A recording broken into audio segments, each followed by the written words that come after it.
Hey there, everyone. Welcome to A Slice of Life with Kellie and Jon.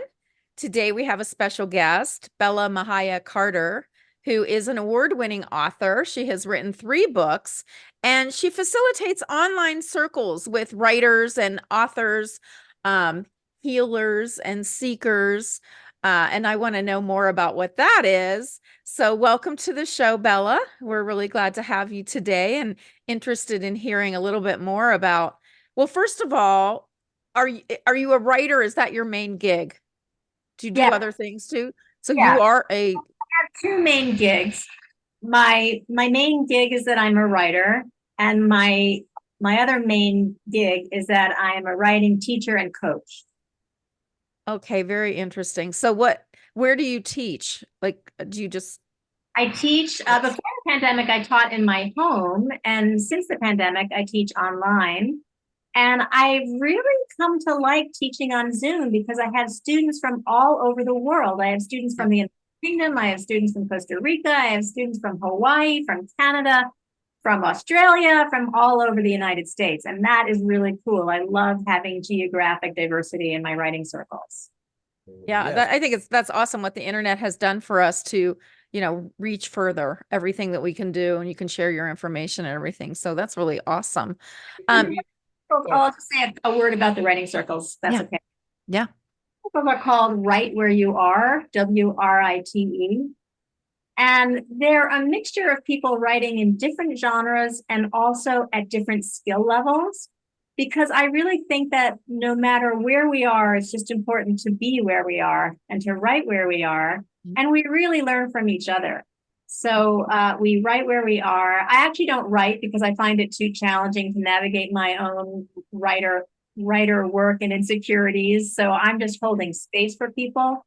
And I think that I have just a sort of natural inclination as a coach to want to be free myself and to also help others get free, to get out of their own way and let what wants to be expressed through them come through. When I was a young writer, I thought that if I wrote what I wanted to say, my parents would disinherit me, my husband would leave me up on the streets or in a psychiatric institution. That's funny. What would you say to someone? So let's say a novice who is interested in writing. What would you say is your best advice for them? Should they write every day? Should they read more? Um, where would they start? So you start by writing. And of course, reading is a given. I think that writers need to read, absolutely.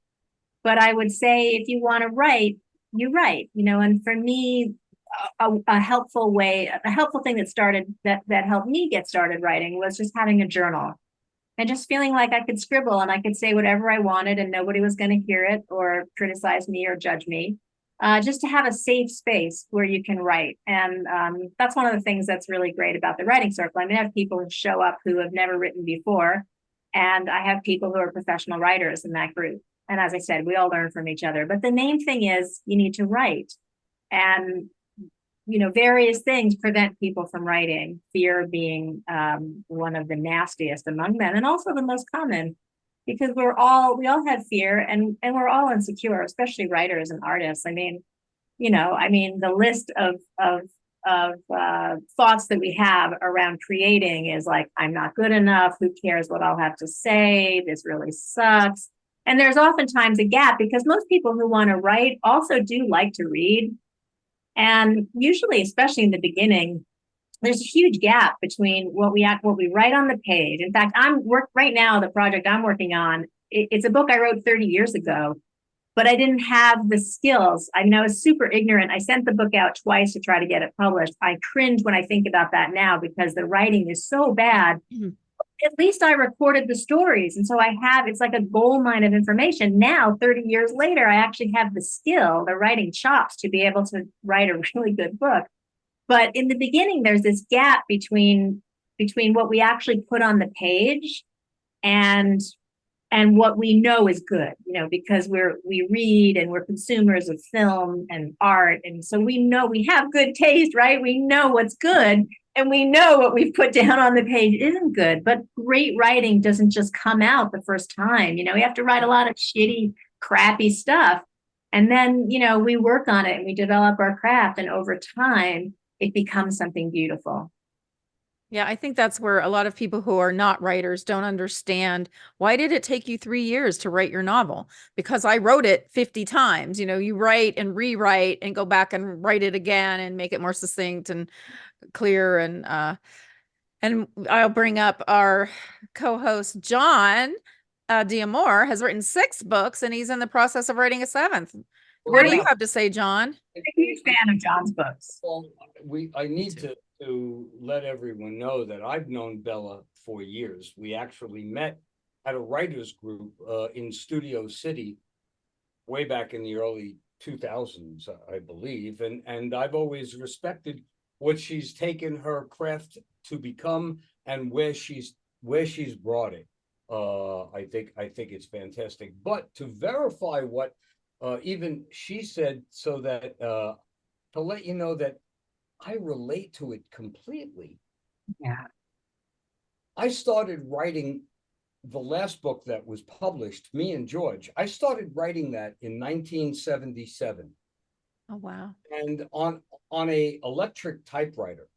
And then, of course, as every time I would rewrite it, the technology had improved. Not just on how I had to transfer what I had written from the typed word to a floppy disk DOS file to Word Perfect Yeah.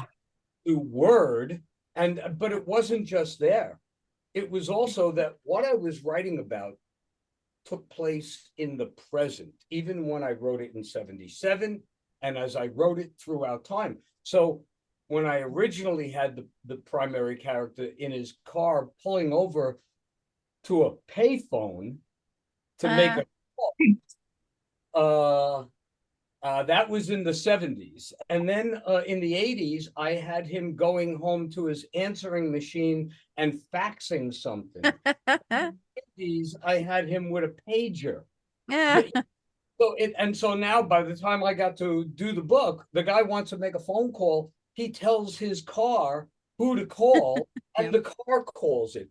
And it went through all of these processes. And again, Bella, like you said, during that time, prior to finally completing Me and George, I had written 5 books. I had become a better writer, like you said. And that's when I knew it was time to pull out this old dusty Word 2, whatever, 2.1 file, and dust it off and start all over again. So you are absolutely correct. But also in your case, you said that you enjoyed keeping a journal.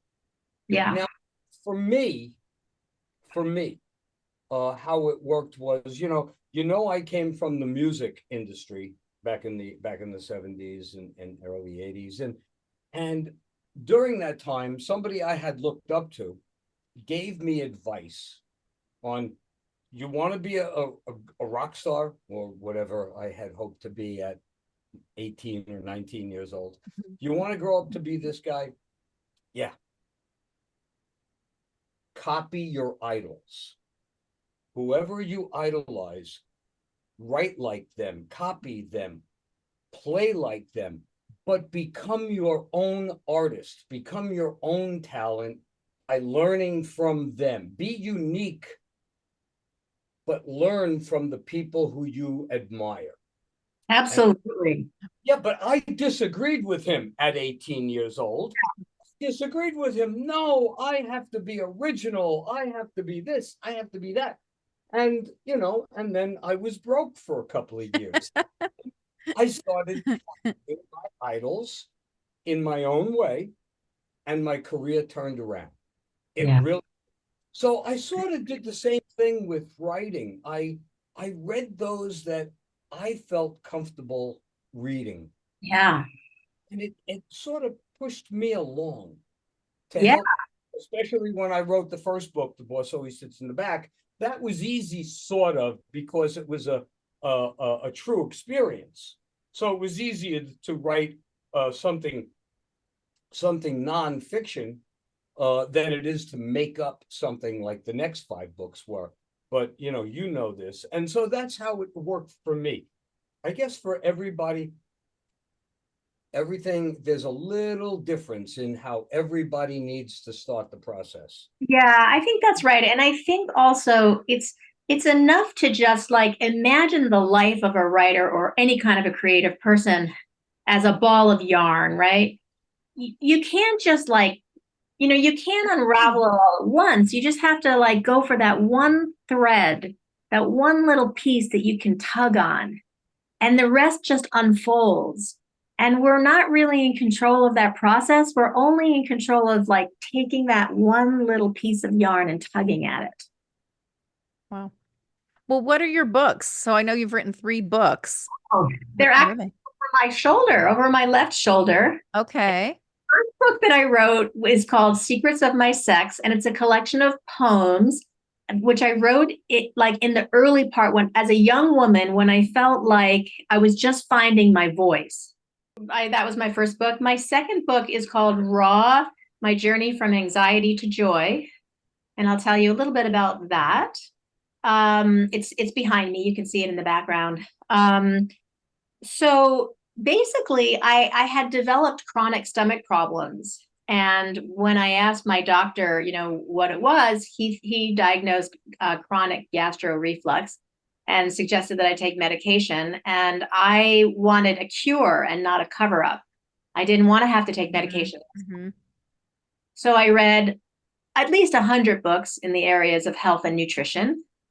And because I wanted to cure my stomach, and I thought, well, if I'm have stomach problems, maybe I should be thinking about what I'm putting into my stomach.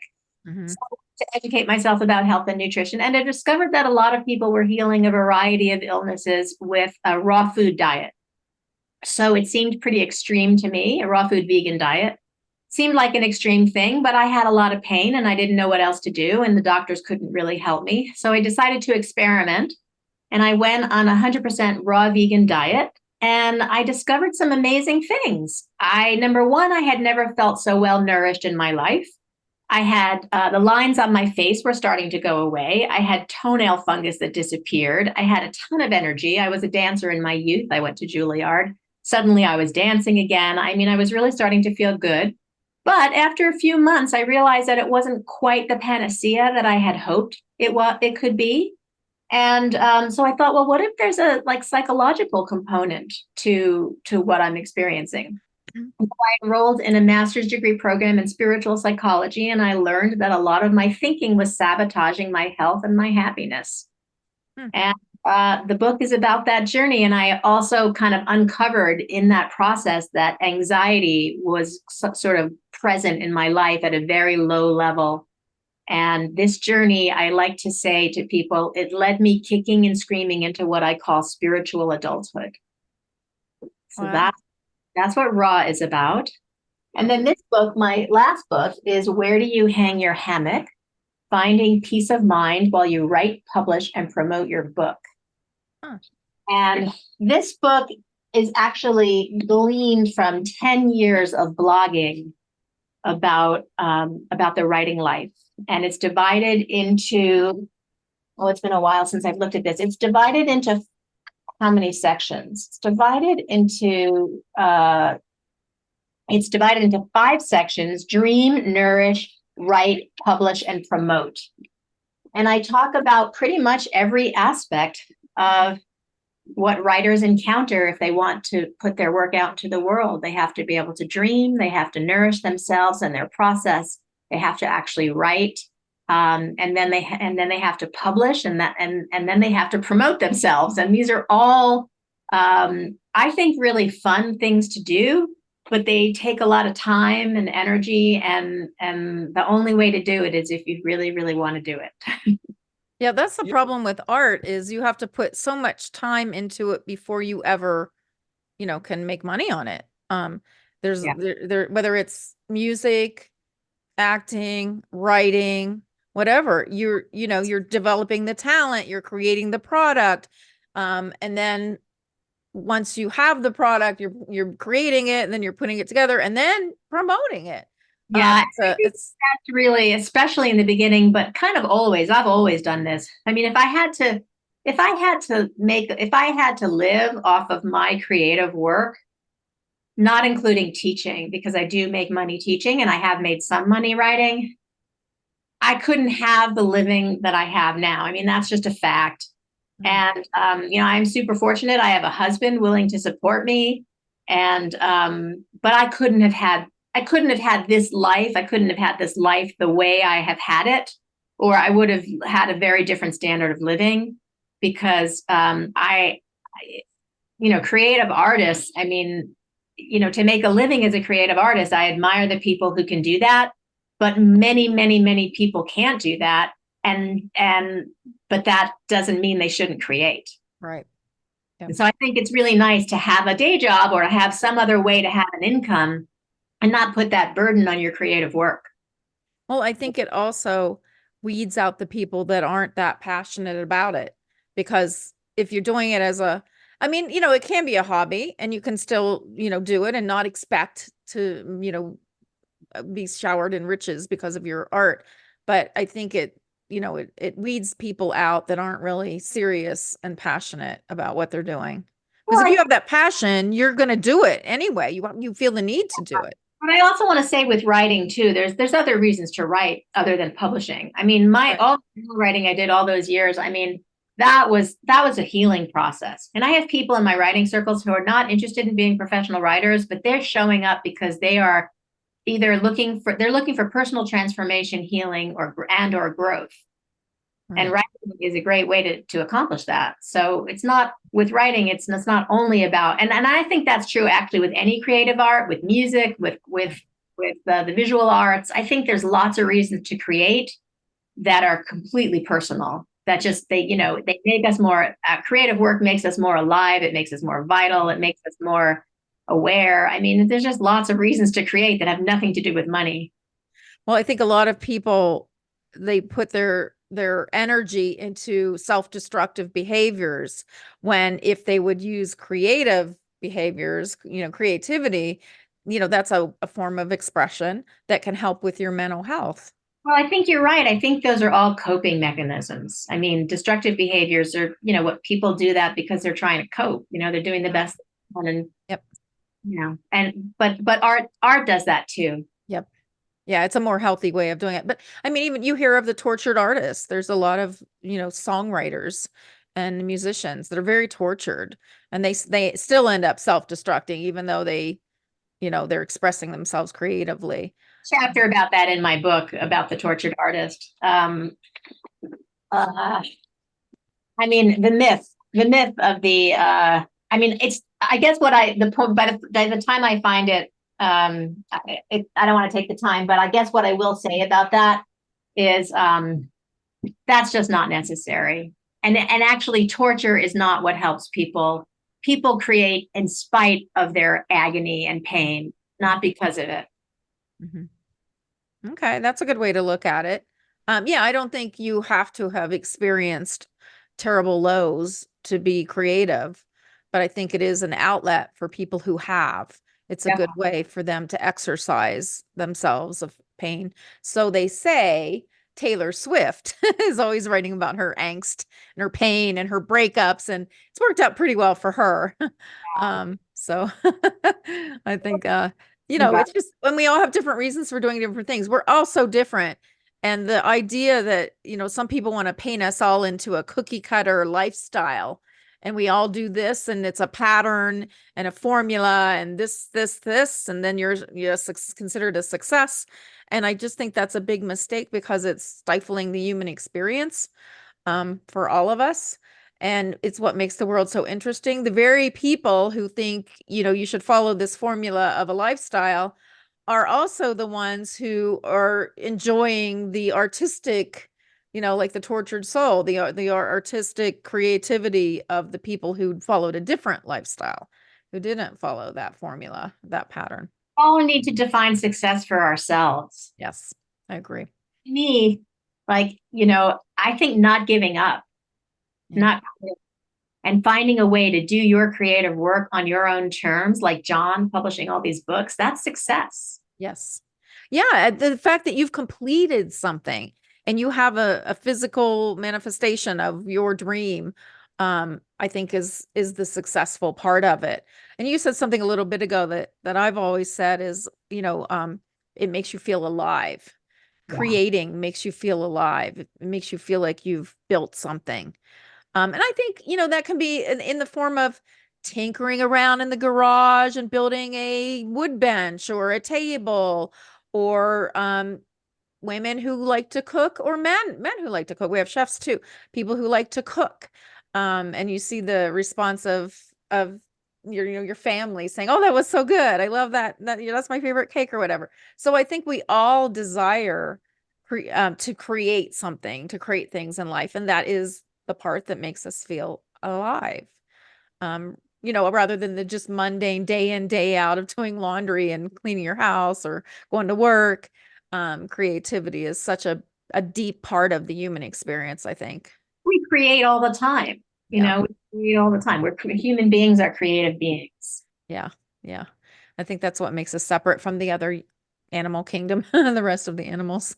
Um, anything else that you want to contribute or let our audience know that you feel like would be beneficial for people who are looking to write? Bella, let me ask this. I mean, through your classes, through the things you've done, are there any people that you're proud of that have achieved levels that you want to talk about?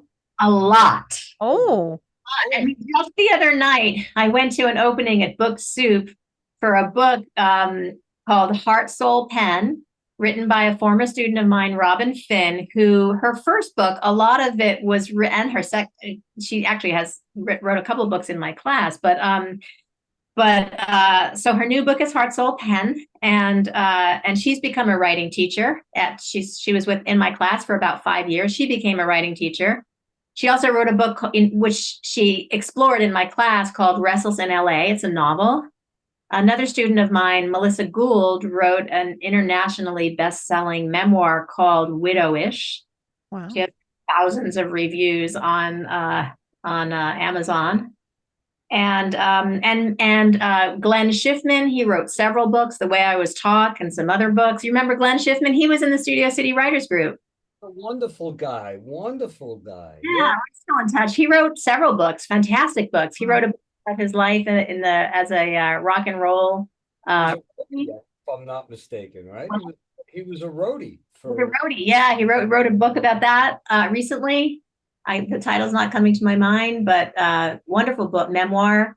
And I'm not remembering offhand, but just so many successful people have come out of these writing circles and written books and gone on to do things that they now, like, I'm sorry that I didn't think ahead of time to brag about them, but my students are doing great things. Robin in particular, who just had this opening, this launch of her book, when she reached out to me in, like, I don't even remember when it was, she was like, "I used to write when I was a kid, like in grade school, and I even won an award, but I haven't written in years, and I have this like dying need to write, but I don't know how to get started." And so she came into my writing circle and she stayed for 5 years, and she pulled Melissa in, and poets, fiction writers, memoirists, screenwriters, TV writers, John Crane, who is a wonderful, wonderful writer and improv comedy guy and TV guy.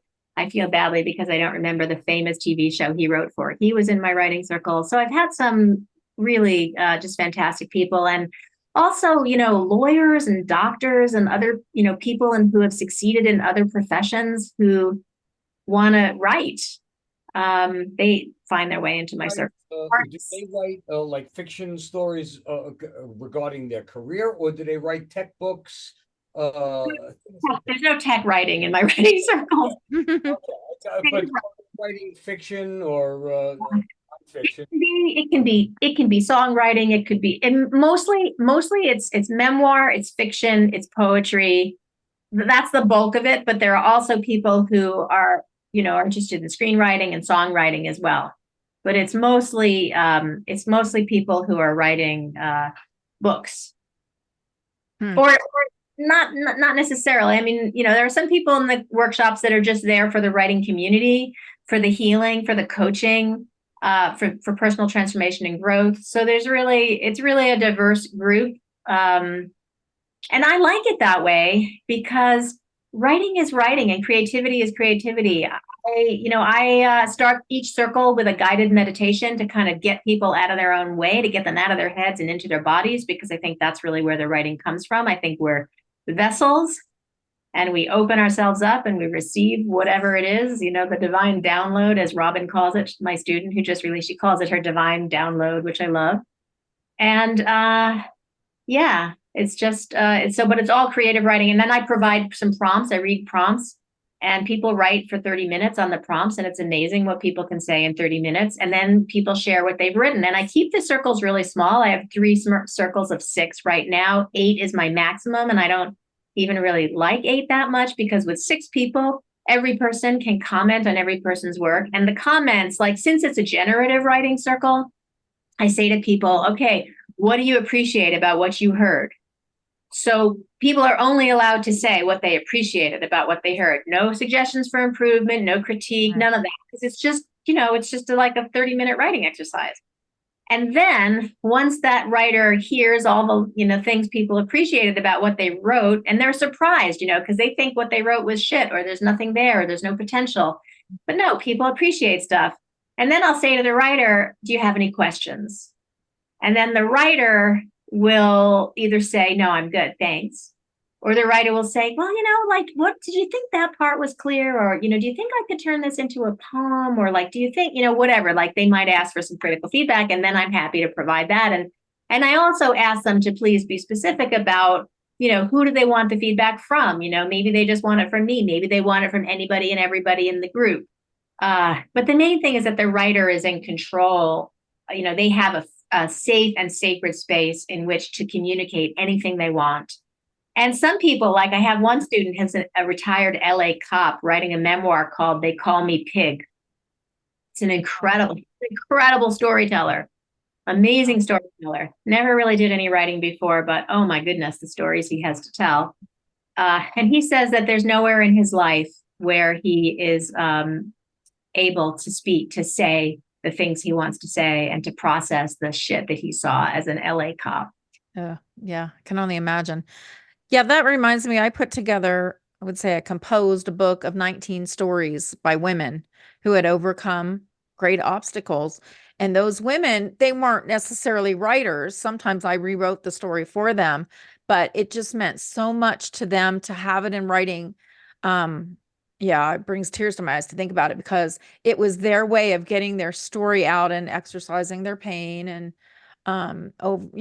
sharing what had happened to them, or their loss, or whatever it was that they felt like. One woman said, my family's sick of hearing it, and just writing it and having you help me put it in a publication, I can put it to rest now. Yes, so writing can do that too. Absolutely. I mean, and not only that, that is great in and of itself.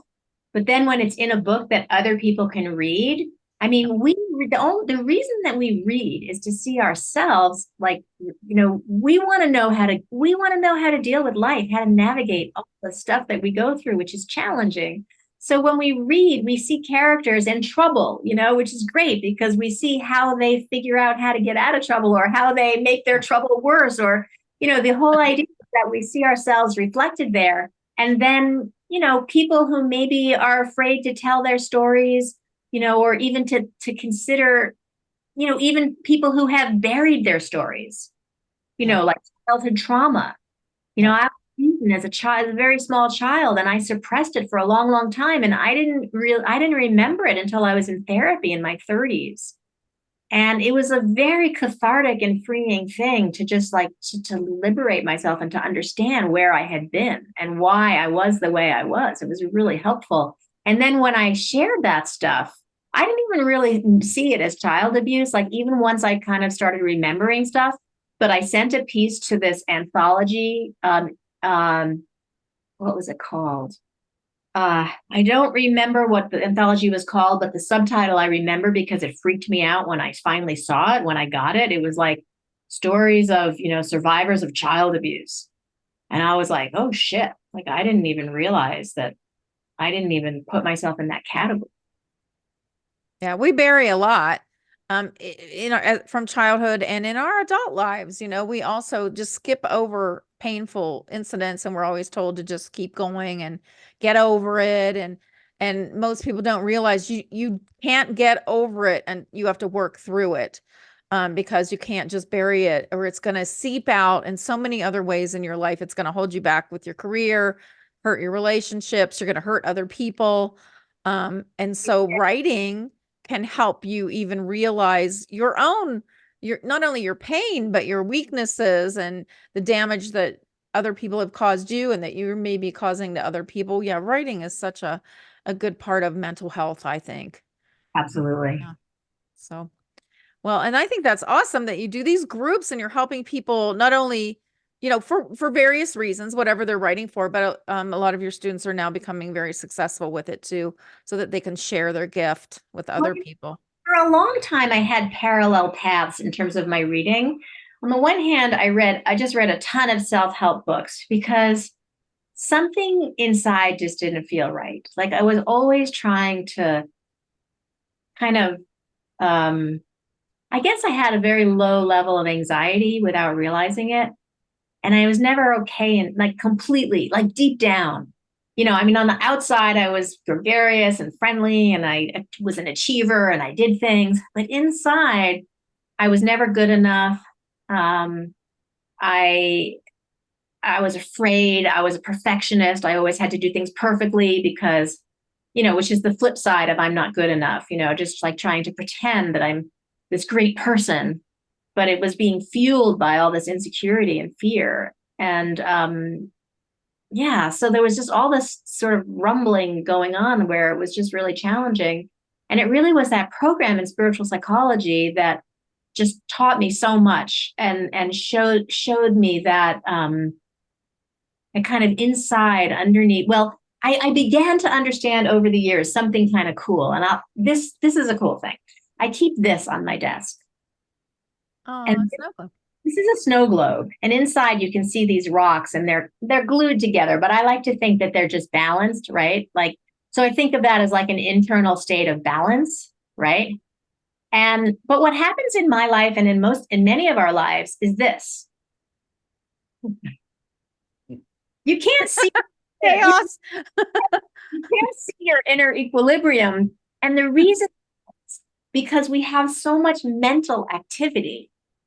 And for years, I thought that the mental activity, which like the mental activity is about survival, and the brain is a really great tool.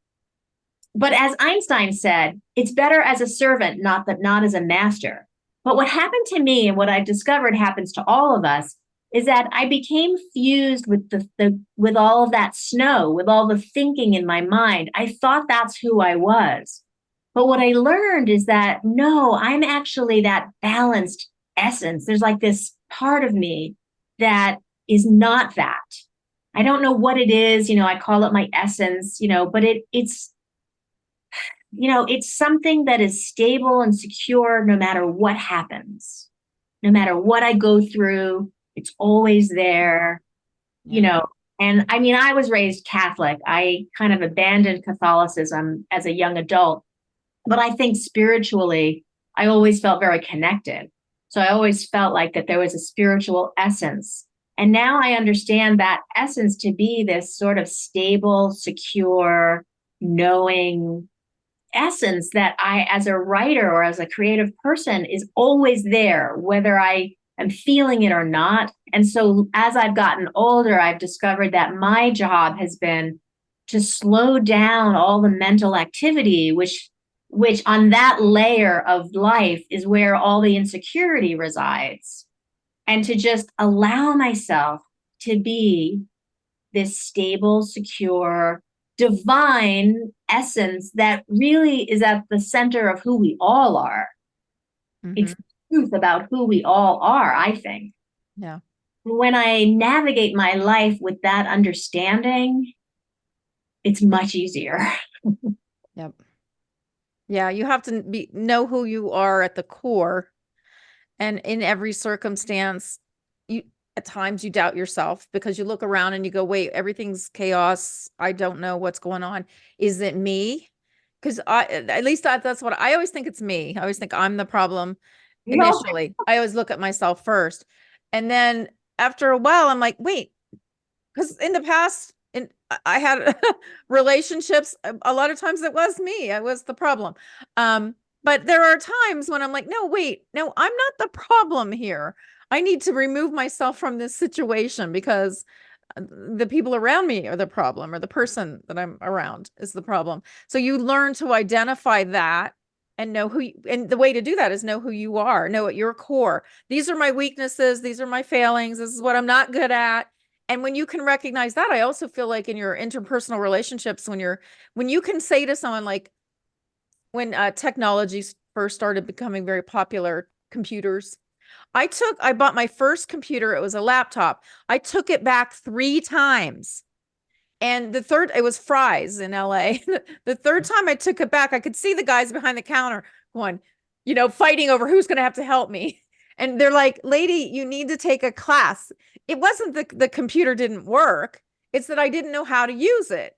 And so as time went on and we use more tech now, I know when I go into a store, an electronics store, I say to them, listen, I don't know what I'm talking about. I don't know what I'm doing. I'm a very difficult customer. Just get your most patient salesperson to help me. And I'm sorry ahead of time. I really do that.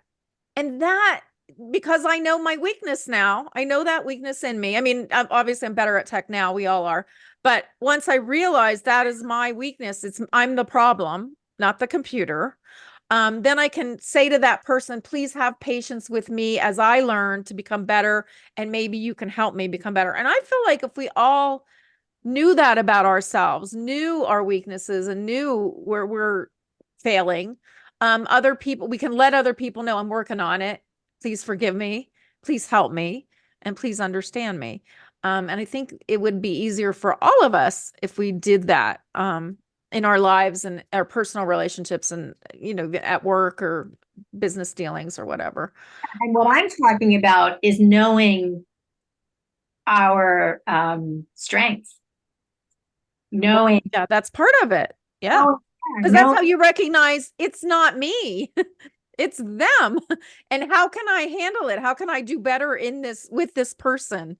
yeah, I'm trying to talk about something a little bit different than that. What I'm trying to point to is the relationship that we have with ourselves. Because for creative people, the mental aspect of who we are interferes with our creative process by way of insecurity and doubt and fear. Once we understand that, I always thought that I was the only one that thought I'm not good enough. But what I've come to understand over the years is that we all think that. We all have that. Doubts. It's not personal. It's universal. There's a chapter in where do you hang your hammock called Universal Doubt that addresses this. This is something that we all have as humans. It's not personal, but we don't know that. And we take it personally. And it prevents us from doing the creative work we want to do.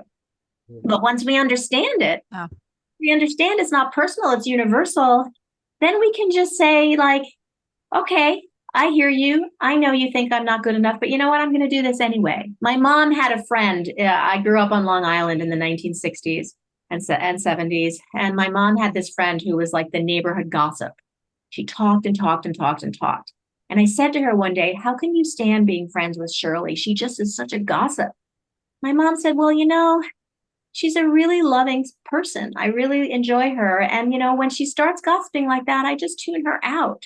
So I tell my students and my clients, think of that voice in your head as the neighborhood gossip. I mean, she means well.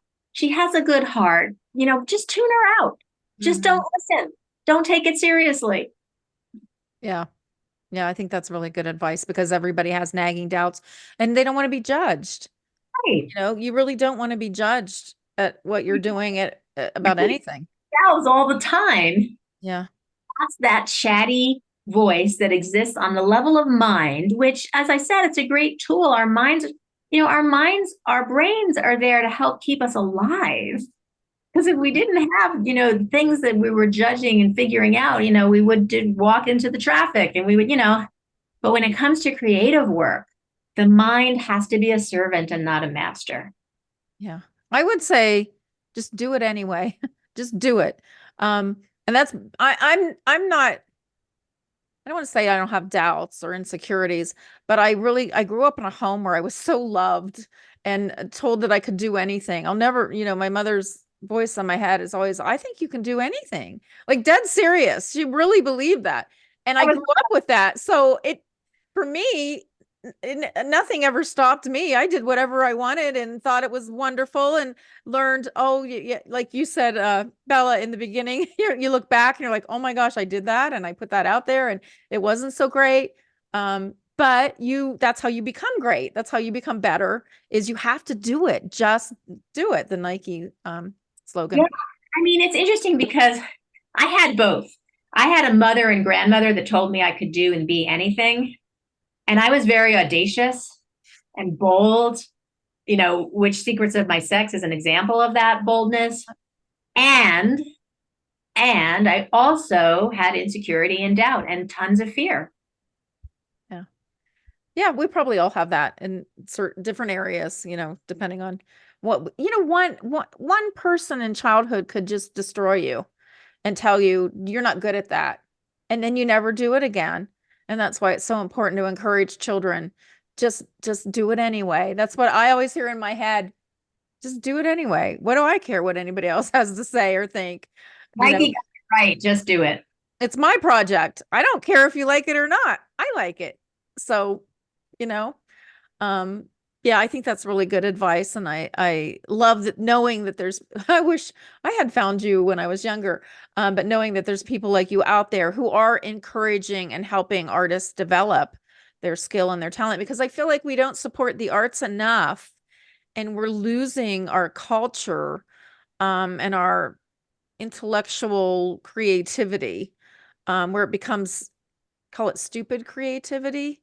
Let's see how dumb we can be.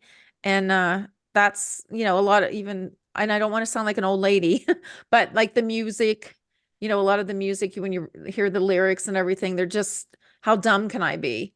Instead of having some kind of deep meaning to them. So I feel like we need to do more nurturing of the intellectual creativity, too. So, well, there's so much great art. There's so much great writing. So many great. Well, and a lot of it we don't know about. The Doesn't get out. masses don't know because it's not supported enough. Just like I bring up musicians a lot because I have a lot of musician friends, and a lot of them are just local musicians that they never made it big, but it's not because they're not just as talented as the big artists. It's just that they, whatever, didn't get discovered or didn't get the deal. So there's a lot of talent that goes unknown, unnoticed. With that is exactly what Bella said earlier. Besides having the dream and the creativity and the talent to do it, even musicians, whether it was back in the 60s or 70s or it's today, you have to be able to market and promote yourself. Yeah. Do you see in many cases in front of an agent, if they still exist, or a manager or a company. They're not going to come to find you. Those days of them down to the Whiskey A Go-Go to see what bands were happening, long gone. You have to become, you have to market yourself and promote yourself to them. Or even better now, to your audience. You don't even need them anymore. Right. A great example of this, Jon. I think you've done such a good job at this. I don't know at what stage you decided, screw it, I'm just going to publish these books, but at some point, if you're not getting getting the traditional publishers, you got to make, if you're devoted to your work, and you want to see it in the world.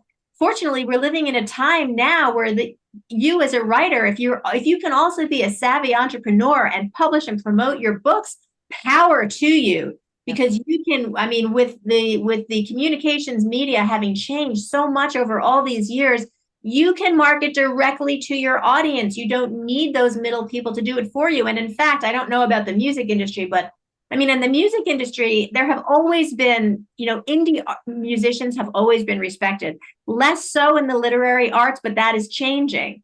Yep. But if you can, if you can find a way to get your work out, and here's the thing that's happening in publishing.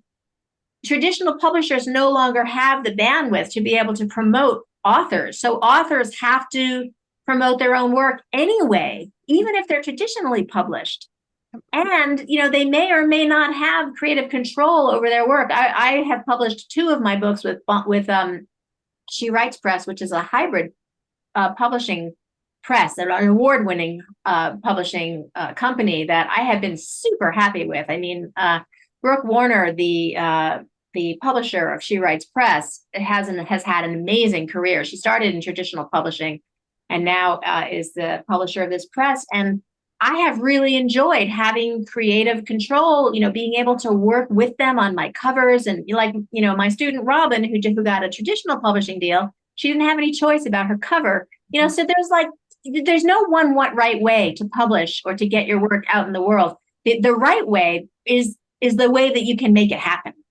Yep. Well, okay, the best example I can give you, and I don't want to dwell on this, we could wrap that up soon, but the best way I could put that is after The Boss came out, my first book, I really didn't think I was going to write anything after that. I thought this was it. And to answer your question, what caused me to decide to self-publish in the first place? About 2.5 years before I actually did it, my attorney said, John, let's take that manuscript of The Boss and see what we could do with it. And it literally came back. Now, understand that at the time, I was in my 50s and I had nothing to show for my writing career prior to that as an author. And more than once, I had been told by agents in their late 20s to the mid 30s that I had hit the gray wall.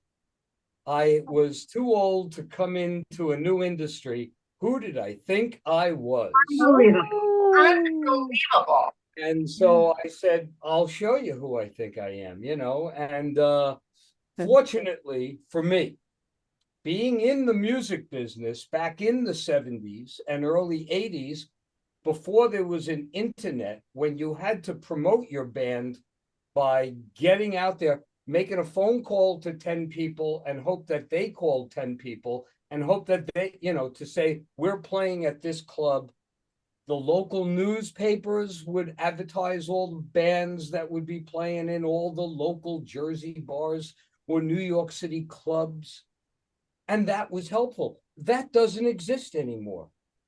So I took that ability of being able to promote my band or getting out there, and I was always comfortable doing interviews. I was, being able to say that I was on stage from the time I was 14 until I was 33. I felt comfortable going on the road doing readings. I felt comfortable doing TV shows. Even before podcasts became popular, I did a lot of TV shows. I did a lot of radio talk shows. You have to be able to promote yourself, and that was the reason. But there was something else I was going to get into, and of course I drifted and went into that. But that's good. That's good that you said that, and it's one of the things I admire about you, and it's one of the things that I talk to my clients and students about in terms of just like, you don't have to wait for somebody to greenlight your project. You can greenlight it yourself. And there's that's not only respectable, it's admirable. It takes so much courage to do that, to believe in your work so much that you're going to put your belief dollars behind it. You're going to put it into the world. You're going to you're going to say, I will not go away. I will be seen. And I don't need you to approve or to greenlight my project. I'm going to do it. In fact, there's a great book called Greenlight Your Book by Brooke Warner, which she's the publisher of She Writes Press. And it changed my life when I read that book. I just thought it was so powerful. It's so powerful for artists to take their creative lives into their own hands and to, yes, create the art, because, there are some lucky artists that have people promoting, I mean, look, what for my last two books, I did hire a publicist. So I didn't do it alone. And I, really needed that work, that help. And I appreciated that help. But everything that you said, Jon, about all those things that you learned how to do, that still exists today for writers. It's just in a different format. But all of those skills are really important. And writers across the board have to be able to do those things. I remember. Okay, so during this period of 3.5 to 4 years before I started writing my next book, which was Deadfellas, I was very fortunate. I got to tour the country 3 times on one book. Amazing. So after about 3.5, 4 years, other writers would say to me, how do you do it? How do you do it? How do you get out there and do it? And I said, look, in self-publishing, and as you said, since 2012, when I put the first book out to now, even self-publishing has changed dramatically. Yes. But the one thing that I was able to use from that, first of all, how can I put it? I want to put it so correctly, but one of the things that I learned, and I'm sure you'll agree with this, I would tell people, look, there's probably 120 different ways to promote yourself in this industry. Yes. I can't do all 120 of them, that's all. But the 10 or 12 that I do best, yes, that's what I do. Yes. You will not be able to do the 10 or 12 that I do. Yes. I bet you there's a dozen that you could do that works for you. Or even 3 or 4. Make it work. Everybody has something that there's a reason someone will listen to them. Also, and then I'll just end with this. I also realized over the last 12 years, when The Boss came out, 70% of my sales were print books. 66 technically, but 70%, 66 to 70% were print books for the first handful of years. The balance, even into Deadfellas and then every book after that, the balance had always been about 30 to 40% ebooks. Now it's completely the other way around. Ebooks now account for 70% of my books. 30% go for print. Now, don't get me wrong. I still appreciate that people are buying my books. Yeah. My ebook goes for 1/3 of the price of your print book. So you're technically selling as many books, but you're making 1/3 the money. Yeah. In my case, I'm just happy people are reading the books. Yeah. I'm not in it for the money. If I was in it for the money, I'd probably be working in a factory somewhere or doing some kind of trade. I love your books, by the way. I don't know. I don't think I read all of them, but I read The Boss, which I loved. I was so surprised. I was like, it brought me to a world I knew nothing about. It was so well written. It was so engaging. I loved it. And then I read, what's the one with the kiss on the cover? Lips. As long as I have lips. Yeah. Oh, I loved that one too. I really enjoyed it. I thought it was sexy. It was fun. Really enjoyed it. Thank you. Well, thank you for joining us, Bella. We're running out of time, so we want to say goodbye to you and thanks for sharing your insight and your helpful tips and encouragement. We will let people know where to find you on the video and below in their information description, and then maybe some more writers can get some benefit from knowing you. Thank you so much for having me. It was really fun being with you today. Yeah. Yeah. Thank you. Nice to meet you, Bella. Okay. Bye-bye. And now let's finish with a disclaimer. All views expressed in this video belong to Kellie Nicholson, Jon D'Amore, and guests. These discussions do not represent the opinions of any entity whatsoever with which they have been affiliated now or will be in the future. The opinions expressed are solely theirs, and since they are critically thinking human beings, these views are subject to change, subject to revision, and subject to rethinking at any time. These conversations are not meant to be taken as advice and are only for the purpose of entertainment. All statements may be based on hearsay and not necessarily valid proof of any claims in this video. It is not our intention to teach or advise on any topic. Thanks for watching A Slice of Life with Kellie and Jon.